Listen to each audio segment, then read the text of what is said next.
Cât de important este grundul icoanei pentru aurire? Cred că știi că totul pornește de la fundație atunci când vrei să-ți construiești o casă, o educație, o carieră. Totul începe cu a avea o bază solidă, o bază rezistentă și potrivită, așa încât tot ceea ce construiești deasupra ei să fie bine făcut, rezistent și cu rezultate perfecte.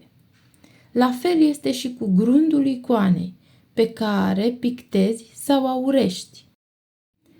Dragii mei, azi vreau să vă vorbesc despre cât de important este în procesul de aurire grundul, atât la mixtion cât și la bolus. În aurirea cu mixtion, grundul face jumătate din treabă.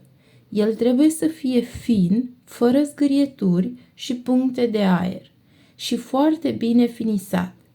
Dar trebuie să fiți atenți și la gradul de absorpție al grundului. Un grund cu clei puțin va fi poros și absorbant. Din acest motiv, când pregătești suprafața pentru mixtion, asigură-te că ai izolat foarte bine cu mai multe straturi de shellac.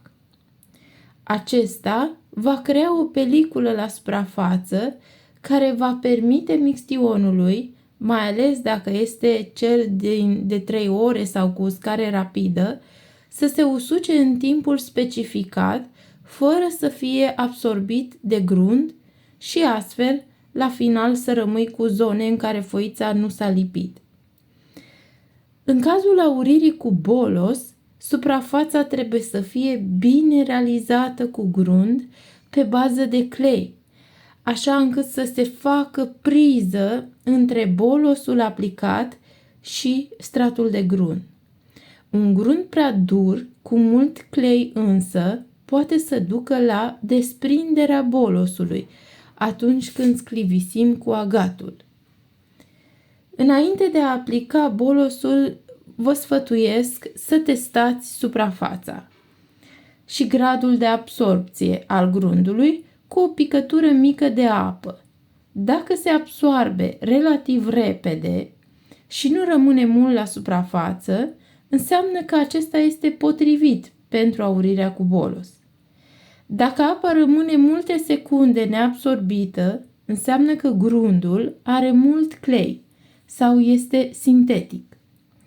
Dacă apa intră instant în grund, înseamnă că acesta este foarte poros și stratul de grund, în momentul în care se sclivisește bolosul pentru aurire, poate să fisureze.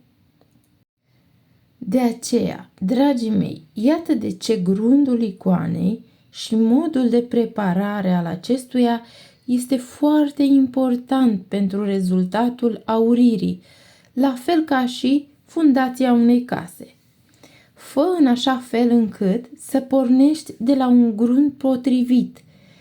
Astfel, la finalul, icoana va fi aurită perfect, așa cum îți dorești, fără locuri lipsă, fără zgârieturi, fără mult praf, desprinderi, fisuri, cețuri.